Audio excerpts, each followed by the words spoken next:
So thank you for joining us today. Thank you for joining the JBH webinar. I'm really excited about this one. We're going to be talking about PR fails and what happens when your campaign goes sideways.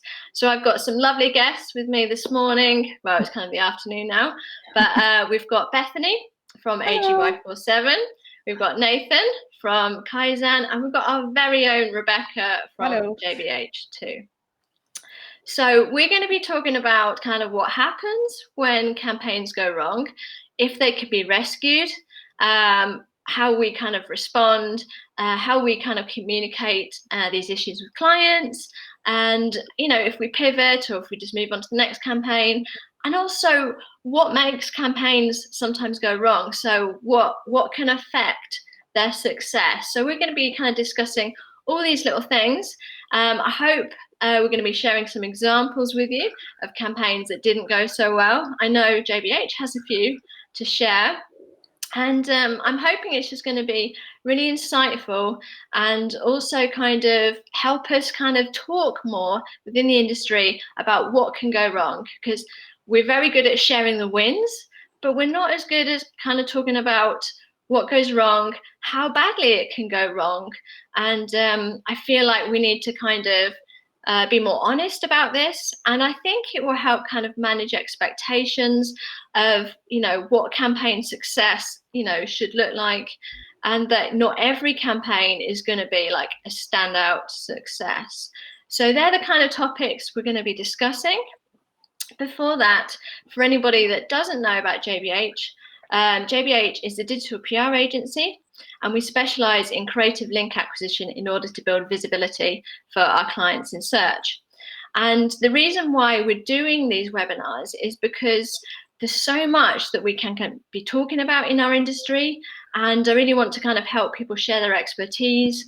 And like this, I want us to kind of be honest about what really kind of goes on and help share kind of our tips and expertise in order to help kind of campaigns go better.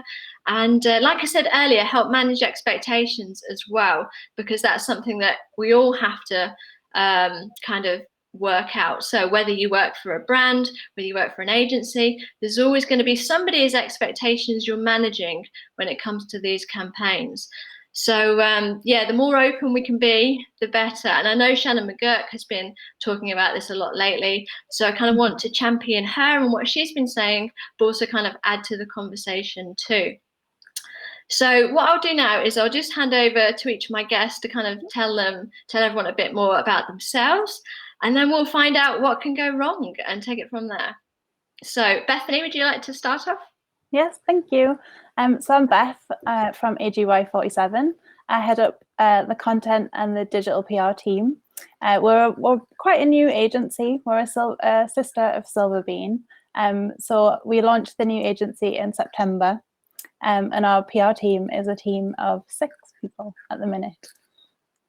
Brilliant. Okay. Nathan? Oh, yeah, I'm Nathan. I work at Kaizen. I've been there now for about 3 years. Primarily started in sort of content and the production of campaigns and working with clients, but my role slightly shifted in the past year or so into working more with our outbound strategies. So how we work with clients, whether it's new business or the existing ones as well. Lovely. Okay. And Rebecca? Hello, I'm Rebecca from JBH. I head up the digital PR team up in Manchester, and I've got a team of 5 or 6 people working on different aspects of campaigns. I've been there about nearly 2 years now. Yeah, nearly 2 years at JBH in Manchester, and we just handle campaigns for loads of different clients, and hopefully I can share some of the fails that we've had over the past couple of years. Thank you. So that's a really nice segue for me to ask each of you just to kind of share one campaign with us that really hasn't gone to plan, and then maybe kind of give us an idea on if it could be rescued and how you did that. Nathan, would you like to kick us off? Sure. Yeah, I think it was a few things that made me really think about how we've had to adapt our approaches when campaigns haven't gone sort of as planned. I think something that we've raised before is always the format in which we go out with. I think we're always really careful to take real baby steps when we're producing a campaign, but working backwards as well. If we're not sort of seeing the results that we expect, we kind of have to really go into the approaches we've taken at every stage. So obviously the the cheapest phase for us is to ditch things at the research phase before it's even gone live and stuff. But moving from that, there's sort of each individual bit how you can assess it before it goes live. But like you said, there's nothing you can do sometimes.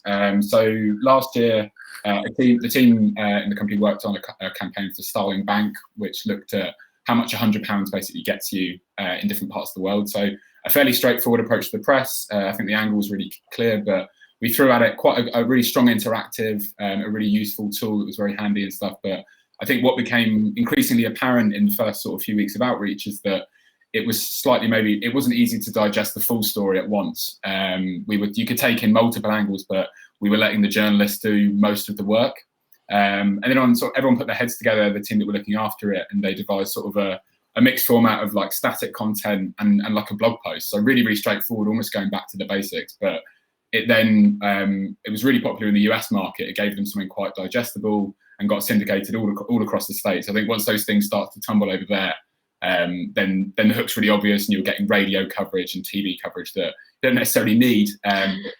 Always nice to have, though. Yeah, and I think the key thing with us was the patience of it. We obviously had to have those first few outreach sort of weeks to really, really grasp what it was that was going wrong. And I think you don't always get the responses that you sometimes would expect from a journalist to say, this is why I'm not posting it. They just won't reply. So I think you have to do a lot of that yourself. You have to take from previous learnings. And sometimes it's about taking a step away from the piece, actually looking at it for what it is, rather than this thing that you've spent 6 weeks with or 8 weeks with to produce. Because sometimes you get a little bit too involved, you get too passionate, and then, it enabled us to kind of see it for what it was. And it turned into obviously one of those success stories, but ultimately it came from a fail. So it was an important learning for us and something that we've taken into almost all the content that we do from there on. Yeah. I like that you touched on the fact that, it wasn't really working here, but actually it got picked up in the US. And I know Rebecca's going to talk about a similar campaign that really bombed here in the UK because of the tone of voice, but actually the US were fine with it. So I think it's a really good point about, campaigns can be successful in some parts of the world, but may not be in your target area, for example. Yeah, definitely. Yeah. Bethany, do you want to share one? Yes. So my example is from a client that we have who manufactures and installs sliding door wardrobes. So the wardrobes that kind of disguise everything.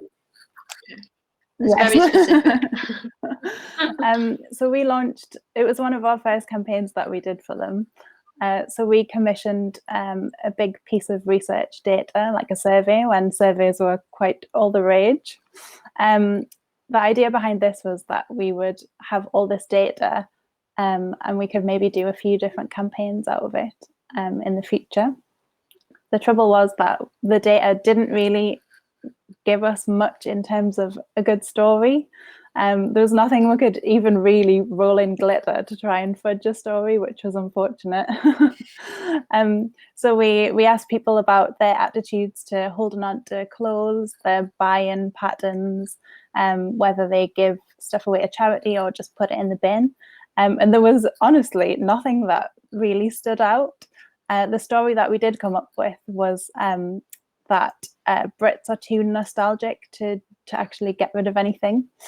So we'd soft launched that campaign and we had a couple of warm leads, but nothing that really bit. So we decided to pivot and we did a little bit more research, we did a bit more digging. And I looked into kind of Scandinavian lifestyle trends because I'm into that kind of stuff anyway. And we spotted that from trends data, there was a trend called a Swedish death cleaning on the up. It is very morbid, but it's where you get to a certain age and you clear out all your possessions and before you do move on. So your family doesn't have to do that for you after you die. So it is a bit morbid, but it's quite interesting. It's something I had never heard of before. So we decided to attach some of our data to this story. And we also discovered that Nigella was talking about it in her column recently. So we had the news hook and we had the celebrity angle as well. So we launched the story using, I think, one question out of the whole bit of research that we did. and it became one of our most successful campaigns.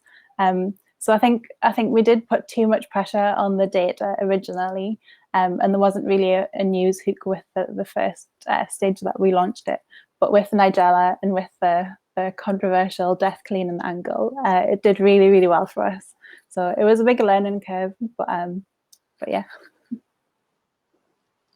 I think that's a really good point about surveys as well, and the risk you take when commissioning a survey. And it's something we used to do a couple of years ago, and it's something not that we tend to avoid at the moment, but if we can find kind of free data that's already out there and kind of make it timely, etc., and then don't need to go down that route, then we would do that, because it's so scary when you commission a survey and you don't know what the outcome of that survey is going to be.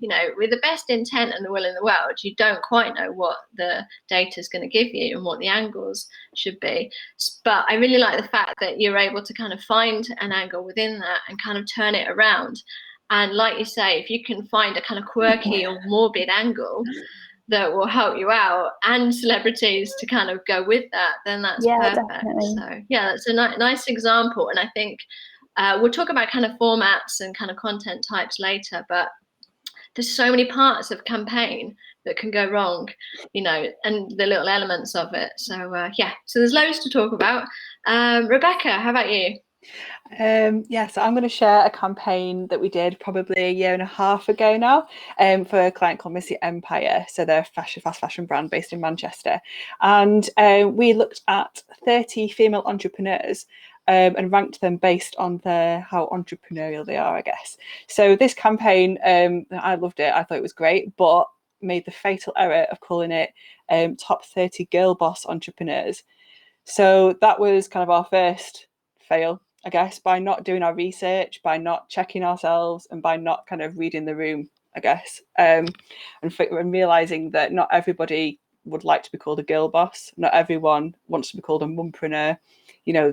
Those are the key things that we did wrong at the start of that campaign. And I wish to this day that I had done my research properly before launching this campaign. So, that's the first thing we learned from this. And I guess we didn't really realize that until we kind of soft launched it, like Bethany said with hers.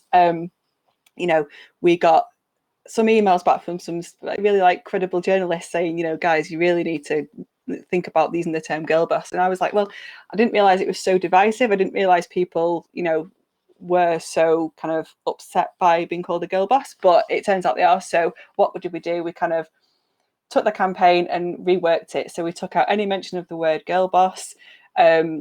We looked at the data in more detail and worked out hang on, we don't need to call these women girl bosses anymore. We can call them other things, and we can extract other stuff out of the data. So that's what we did. And it ended up being quite a nice campaign in the end. I mean, we looked at Oprah Winfrey and kind of when she first started her first business.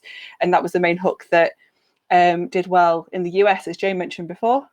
So what we realized was the UK press didn't like the word girl boss, but the US press did like it. They weren't so bothered about it. So it just goes to show that, even if you get bad feedback in one market, in another market, it might be completely different. So there is a very, very good reason we test and learn now. We do feasibility testing and all sorts of stuff to make sure that this doesn't happen. And again, I think Christopher said in the chat as well about taking feedback from journalists. And I think that is something that we had to do really, really quickly, actually, with this one. Yeah. And I think it's a really nice point about how you can have a really good campaign idea, but if you don't get that tone of voice right, and it wasn't tone of voice for the client, because the tone of voice for the client was spot on, but the tone of voice for journalists we were pitching to was, so incorrect that it was amazing. So we've learned kind of the hard way that you have to be so careful how you phrase things, the terminology you use, and things you can use on social media you may not be able to use when you're pitching ideas to journalists, etc. So yeah, so that was an interesting one. So in terms of kind of let's talk about formats and content types. And I think we had a discussion about this yesterday when we all had a chat. So it was something Nathan picked up on. And in our industry, there's often people kind of asking for interactive content, because interactive content is, lends itself to kind of big hero campaigns, but it can often put more pressure on a campaign to get results because they're more resource intensive, obviously they cost more, etc. So there's so much more kind of weighing on that interactive. Do you think sometimes the content type can get in the way of a campaign and actually it wasn't required in the first place? I feel like people put far too much pressure on finding a format first, when really the idea should come first, and the campaign lives and dies on the idea, and it doesn't necessarily matter on the format. So I think a lot of pressure can be put on people when they say, oh, we could do an infographic for this or a video for this. It really needs to be the idea, because that's what's going to win coverage at the end of the day. And I think at the end of the day, you're not sending out the interactive as an outreach email. I guess you're sending out your pitch. So that is what it needs to win, and the story needs to kind of shine through within that, whether it's an interactive or an infographic. I think the pitching is the most important part of the process. So I think as long as we keep that in the back of our minds at all times, whether it's big old singing or dancing, throwing the kitchen sink at it. Yeah, and I think for us, a massive learning as we've kind of expanded into European markets is adapting the format in which the publication would take it. So every news article has its own format. So whether it's a listicle or like a why post, a how-to post, and I think you have to adapt the idea to fit that format rather than necessarily worrying about your own content. Like you said, the idea stands alone, but it needs to be kind of presented in a way that can lend itself to the publications that will take it on like that. So a French publication might be more likely to write a listicle than like a German they might prefer how-tos. So I think a big learning for us, particularly as we go into different sectors as part of these much more niche markets, is understanding that. And obviously things like BuzzSumo is hugely helpful to kind of grasp that, but it takes a lot of kind of prep work, even during the pitch stage and things like that, just to really understand what your industry is going to want from you.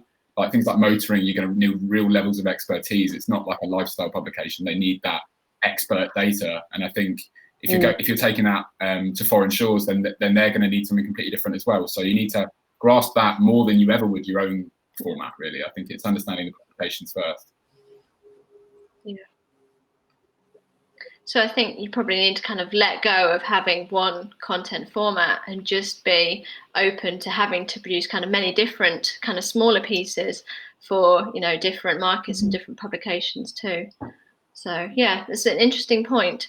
Something I did kind of want to ask, particularly Nathan, as I know this is a key part of his role, but how do you kind of communicate these campaign fails or campaigns not quite going to plan with clients? Do you have kind of a set really way of doing ways, that? I guess. Something that we've talked about a lot is whether the client will need to develop an understanding of what you're doing before you do it. So if you in the pitch, everyone goes through their creds. This is how we outreach. This is how we design a campaign. But that needs to really continue if they've not delved into link building or SEO or anything else you're really trying to attempt. So you need to get that buy-in first of all, because it means that they have a vested interest in it. They actually want it to do well. I think if your weekly reports or your updates on links are just the numbers, then they're only really going to see that. I think if they see the angles you've gone with, your next steps, your activities and stuff like that, they might be more likely to think about it. And when they report that upwards, they've got that interest and they become a bit more passionate. If they've had input on the design or the data, they've bought in. So I think having a grasped understanding makes it far easier to communicate what might have gone wrong, because if they've never been aware of any aspects of the piece, they might be unsure about it, or they might not really be clued in as to why that might not work. So, like for example, you mentioned there the way you headed up the female boss or the girl boss thing. I think if a client being overtly aware of that sort of thing, when you mention that change needs to be made or you're going to change your approach, they're on board. They know that might be an issue or something like that. And it's the same with press angles. If I say this week we're going down much more of a lifestyle route, we can report back on the feedback from that, and they can get a more developed understanding of how our process works. And ultimately, it's a collaborative effort then. So I think transparency in that sense is very, very key. It doesn't mean you need to lay it all out and bore them, but you need to put it out there to them in a way that they can talk about it internally. So they're like, you're on their mind basically, and it's something that they need to be invested in as well. Yeah. And also, I think it helps them kind of tell their managers, etc., and stakeholders how you get to certain parts of the campaign, or why something's been successful if they've been involved all the way along, rather than it just being a surprise at the end that something hasn't worked out, or if you need to make a change, it's a there's that similar thing for precedence us as in well. place So we as involve of how our you got clients there, quite heavily etc. in the whole process. So if we usually launch our campaigns in the morning, so we usually have a review in the afternoon and potentially update a client on open rates, click rates, etc. And then the next day we will have a review meeting to see if we have got any coverage, what the responses are like, and whether we need to pivot. But also, and I must stress that we always have a plan B, so another angle, and that really, really helps us. And it kind of gives clients that confidence that we kind of know that if this doesn't go to plan, we know exactly what we're going to do next as well.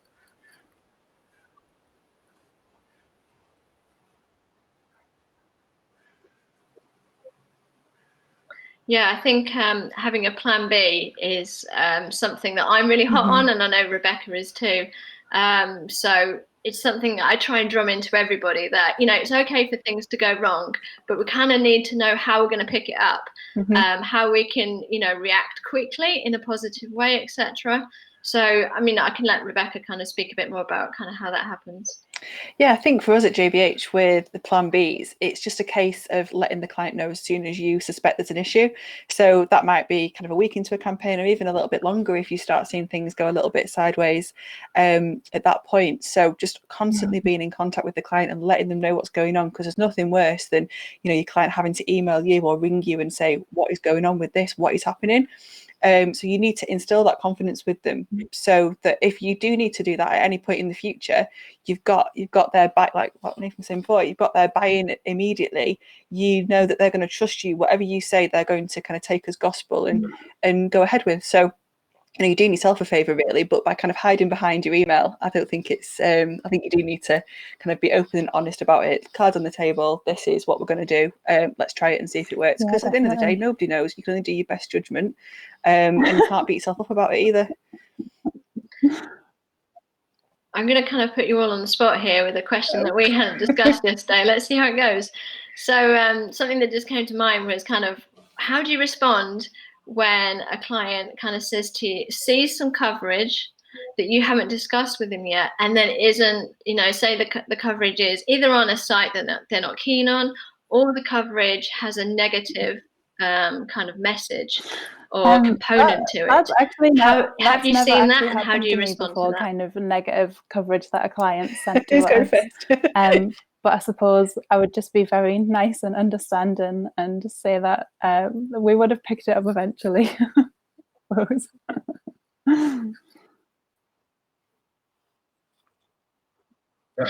I think on the negative side of it, I think it can happen with campaigns. We always really endeavour, especially when communicating with journalists, to flip it in a positive ways. I mean, for every article you see about like the most dangerous cities and stuff like that, I think it's always slightly nicer to go out to the press with the safest cities or things like that. I think people appreciate that, but in the same sense, the media will react how they want to. A journalist will receive a press release in the way that it wants to, and that was a world that existed long before digital PR for SEO and stuff like that. And you almost have to appreciate that level of spin. If the journalist wants to put it that way, it is to an extent inevitable. You can contact that if it's damaging to the brand, then there are efforts that can be made to get these things pulled down. You can contact webmasters and things like that and appeal it with due process. But sometimes it's the inevitability of when we are in contact with the press, we are representatives of a brand, that you've got to be able to take the good with the bad sometimes. Sorry, go on.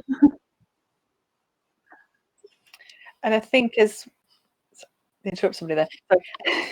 I think it's happened to us probably once before, where we've had kind of a couple of negative pieces of coverage amongst a whole range of really good positive coverage. So being able to present that to a client, you've got your list of links. If you can say, this is positive sentiment, this is negative sentiment, and you can see that the majority of them are positive, you can kind of try and spin it that way to say, the majority of this coverage is positive.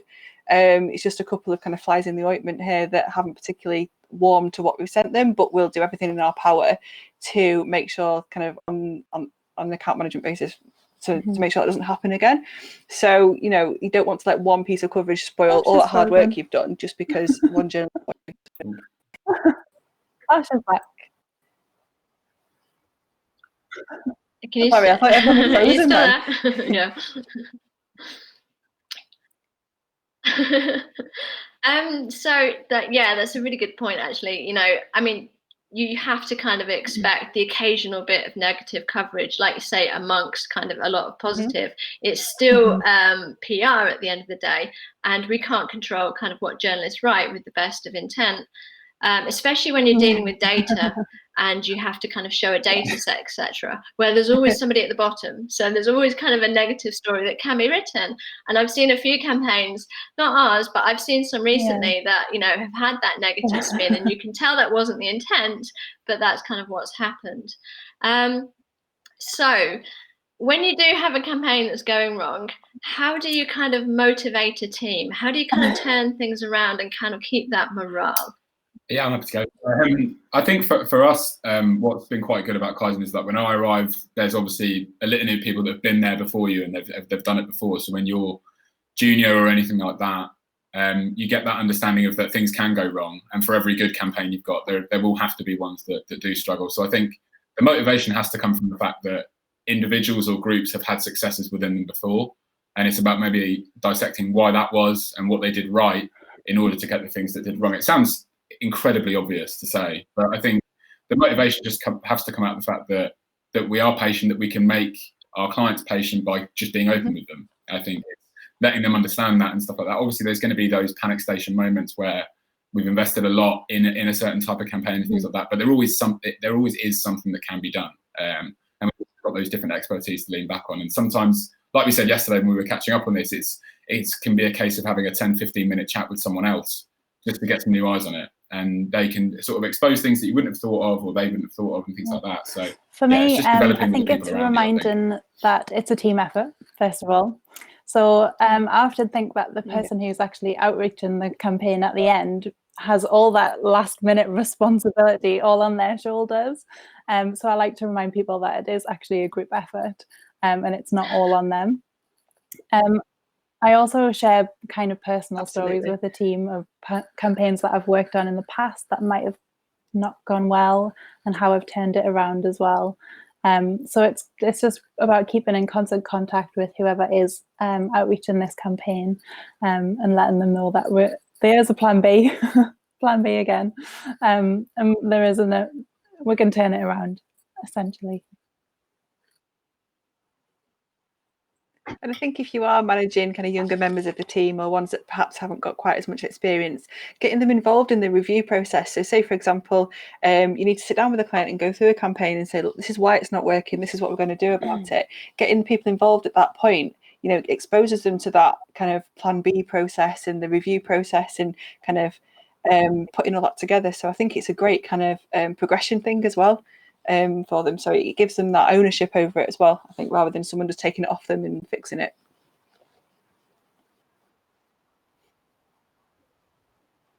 Definitely, yeah. No, I'd completely agree with all those points. We're kind of coming to the end of this kind of bit of the webinar. Before we take any questions, are there any kind of specific tips something I was that you'd like to kind of share with everyone? If you rewind if there's right anything to the kind of really key that you've learned that you'd like to pass on, so we always others can avoid the same situations. Where we say not every campaign is going to build 100 links, and I think it's really important, because if you do have a client that's expecting every campaign to go viral, have 100 links, then that's just a bit of a recipe for a disaster. It puts a lot of pressure on the team, and the client will be pressurizing us, and everyone's going to be unhappy at the end. So I think it's really important early on to have that conversation about that we'll always have something going on in the background. Our campaigns overlap, and not everyone will be a success, but we have plan B and backups as well.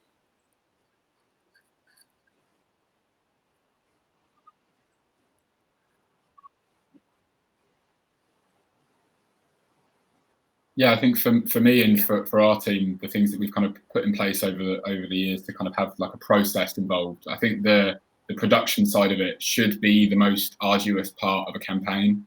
I think as you go into outreach, you need to have as much preparation as possible, and all the kind of teething arguments that go into a campaign, all the reviews and things, as many of them should happen before. So whether that's when you've generated the idea for the first time, it needs to be vetted by that many people. The design stage can be really fun for some people, but it needs to be vetted in the same way. You need to be meticulous, and it needs to almost make that bit really tough. And if there's a few arguments along the way, that can happen internally. You'd rather not be sort of sending this thing in vast expanse of journalists when that's going to be the hardest thing to address. I think addressing it at that stage, I mean, from a financial perspective, is expensive because it needs resource to put it back to square one. But make that first 2, 3, 4 weeks, however long it takes you to and just to echo what you said before as well. And I think a lot of the I think processes sense checking ideas with a complete stranger, well, not a stranger, maybe a friend or a relative, but someone who hasn't been involved in the campaign, because they might say something that you want to bang your head off the table because you didn't notice. And because your head is so kind of in the campaign, there may be something really obvious that someone else could notice in 30 seconds.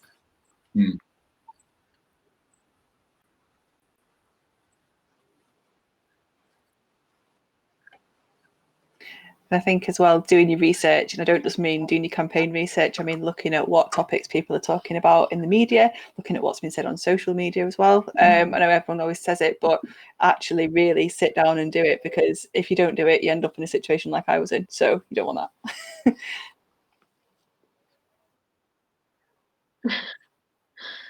Brilliant. Okay, so let's see if we have any questions. Yes, we do. Excellent. Okay, so I can either give you specific questions, or you can choose who takes it. So the first one is from Rebecca. It says, I would love to know your thoughts on how many campaigns, say out of 10, are likely to have fantastic performance, and how many campaigns out of 10 are likely to flop.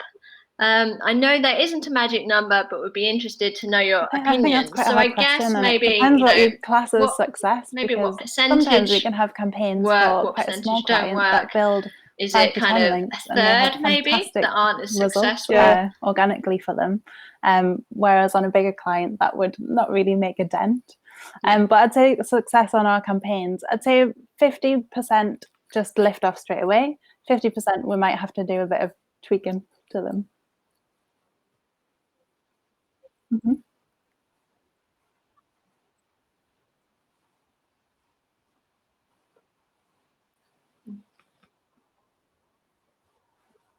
I think it's similar for us as well. Like a good answer. Exactly what Bethany was saying, really. It depends what type of client it is, what they need, and kind of how much value you place on relevancy. Because if you can have 10 super relevant links rather than 100 links across everywhere, then you're obviously going to have more success out of the one that's got the more relevant links. So I think it really depends on what you've outlined with the client as that KPI. And yeah, I think that's all I've got to say on that one, really. Yeah, I think it's that idea of instant success as well. I think when you come into it with a campaign with someone that's never done link building before, and it's their first campaign, they're super excited.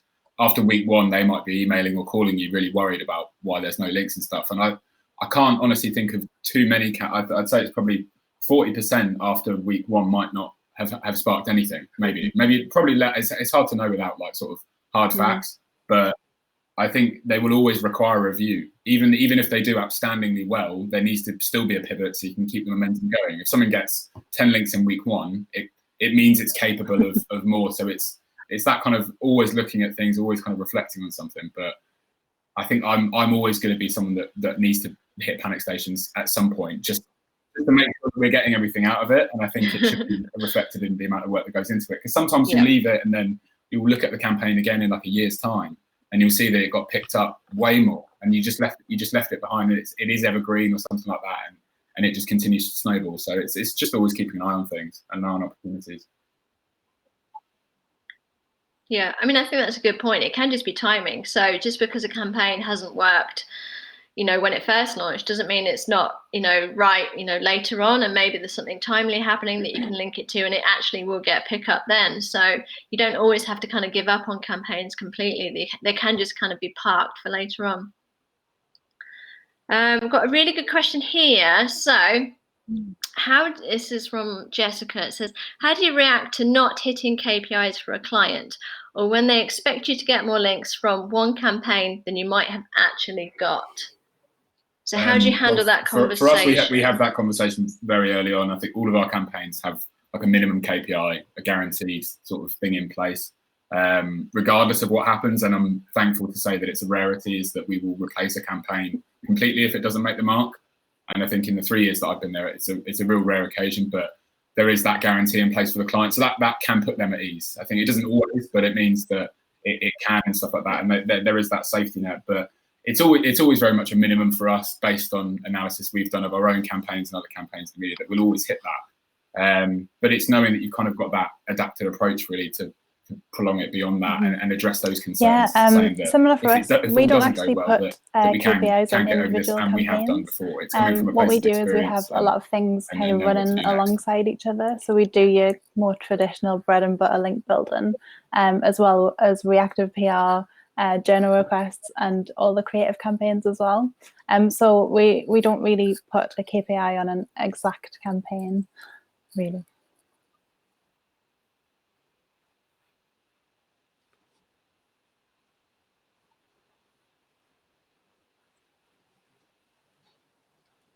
Yeah, I think for us, we had the same as you, Nathan. We have like a guaranteed link KPI across like the set of campaigns that they have with us, and we'd never kind of sit down and say, "Oh, we've not hit the KPI. Let's just do the next one." We'd do as much as we could to hit the KPI, even if that campaign was failing. We'd just make sure that we had a plan B, as we keep saying all the way through, to make sure that we were able to achieve that. It might take slightly longer, which is another conversation that you need to have, manage expectations in terms of timeframes. But you just have to kind of plan your time effectively and make sure that everyone on the team has got time to kind of service that client if it is posing an issue.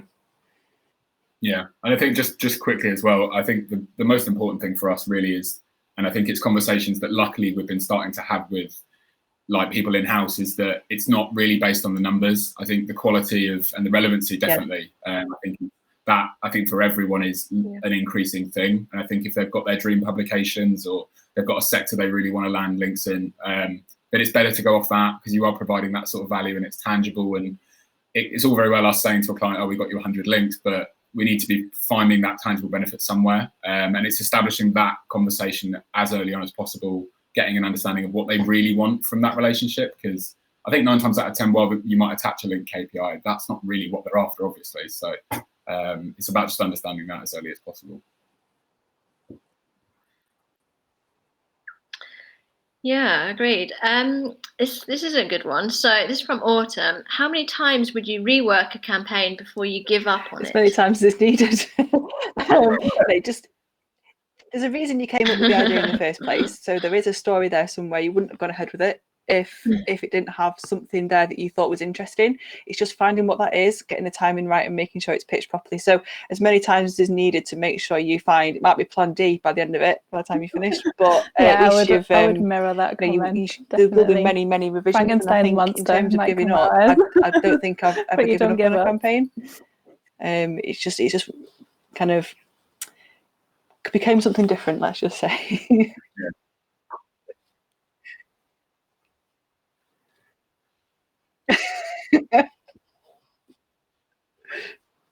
I think it's about, because when you rework it, that's not one thing, that's not one process. You can go back to the research, you can go back to, like, if you're getting like good open rates, but you're not getting any click rate, like, then you obviously need to adapt your pitch a bit more. If you're getting good click rates but no responses, then your content's the issue and stuff like that. So you can adapt all of those things, and there's so many processes involved in that reworking it is that's just one facet, really. You can go back to several things. I think the most traditional thing is just changing who you approach or the angle you go with. But yeah, like you said, it's not really about giving up. I think you wouldn't necessarily change the format several times, but you'd have to try each avenue before really addressing the large concern.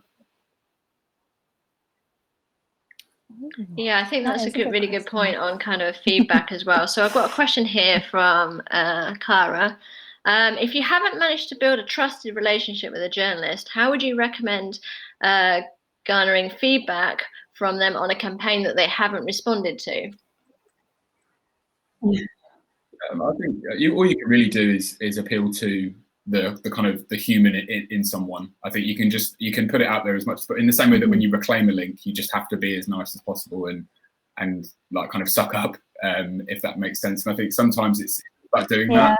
you can talk to people through Twitter. I know that's very popular with a lot of our team. I would say just to get an understanding of what it might be. I would kind of prove to them that I do read the work often and share the articles it's about that they just write actually and not try and pestering them, build that following up relationship and trust. I'd probably follow them on Twitter, LinkedIn, maybe be a bit of a pest, but a nice pest. Okay, go on. And prove that, you know, I am really interested in their work and I kind of value them as a journalist, and then hopefully get a good relationship.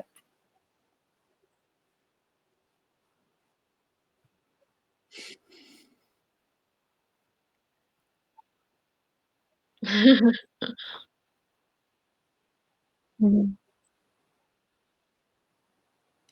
I think as well, if I didn't have that relationship and I wanted them to look at me kind of favourably in terms of outreach, I'd probably, if I had a campaign that was like right up their street, I'd send it them first. You know, I'd give it them as an exclusive, and I'd say, you know, you can have this. This is yours. You know, take it if you want it. And you're giving them that as like a present. And if they like it, they'll kind of tell you, oh yeah, I would love to use this. And then you've got that relationship then to say, oh, you didn't like it. Why didn't you like it? So, you know, have your kind of key list of journalists that you would want to give that to before you even went out to a wider media list. So that can be a really great way of kind of becoming friendly with them.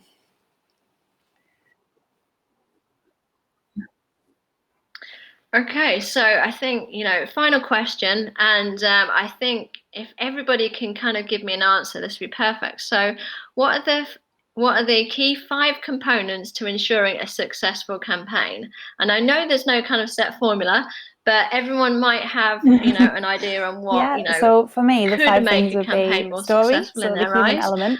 And are these Data, elements you'll cross over in every campaign you produce? So is there something you do in every campaign to, you know, improve the chances of it being a success? Any answers for that one? Images, definitely.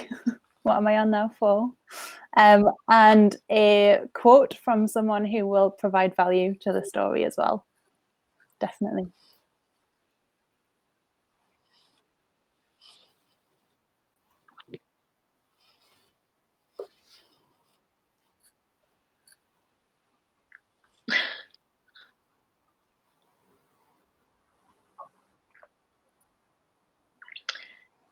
And any additions to those 5 Bethlyn's given? A big thing is just it needs to be authentic. I think sometimes you'll see a campaign that goes out and it might even do relatively well, but ones that do crop up when you're doing your research and stuff, it's because you can't find that kind of tangible link to the brand and why they might not see that. And I think we've had clients that aren't household names and we've got them links from that. So it's not necessarily that journalists will always look at the brand and they'll focus on the story, but it is still really, really important for us, particularly if you want that niche relevant press. I think they've got to see that link there. So the campaigns have to be kind of credible in that sense. They've got to be backed by data, but they've also got to be really relevant. There's got to be some link to the industry they're in. Not necessarily the product, but the industry definitely. And I think for me, looking at the format as well. So I know I said format shouldn't lead the story, but if you've seen a format do really well, like last year, Instagrammable campaigns were massive. This year, I think it's year of the search trend campaign. But if they're doing well, try it, see what happens. That would be kind of my key thing. Has it been done before? Did it land? Let's try it. Yeah, and maybe one more, just because coming from a place of something that annoys me is when stuff just gets made up. Like, it's really good to make sure that your campaign is distinct and new and it's providing a fresh angle on something. But if like a certain type of score or a certain way of phrasing something doesn't fit within the property industry or the motoring industry or something like that, it's not going to go down well, because no expert journalist is going to look at it and be like, oh, well, I've never thought about it that way, because you've made up something that doesn't have that appeal. You need to, like you say, about whether it's exclusives or just floating out the idea of something, you need to get fresh eyes and fresh opinions on it to make sure it actually makes sense. Because sometimes a campaign will go out and you're like, what does any of this mean? And that's probably one of my biggest frustrations of what to avoid rather than necessarily what to include. Definitely. So I think there's way more than 5 components there to kind of leave you all with. So that kind of wraps things up, really. So thank you for joining us. Thank you to our guests for obviously sharing their kind of knowledge and their experiences, and for being really open and honest. It's not easy, so I really appreciate it. I hope everyone's got kind of loads of insight from this and kind of feels better about their campaigns as well. We're all in the same boat. You know, campaigns aren't always a success, and that's fine. And I think it's just about kind of managing expectations in certain times too. So thank you again for joining us, and please kind of look out for more of our webinars. The next one is with the lovely Hannah Butcher, who's going to be talking about how you can use counselling skills to develop relationships with all stakeholders in digital PR. So it's something a little bit different, and I'm really excited for it. And hopefully it will make us much better at, you know, building relationships within what we do, both with our teams, managers, clients, and with journalists. So if you head over to the website, it's under webinars, and I'm sure that Andy will pop a link in the chat as well. So thank you again for joining us. I hope it's been really useful. Thanks. And we'll see you all again soon. Thank you.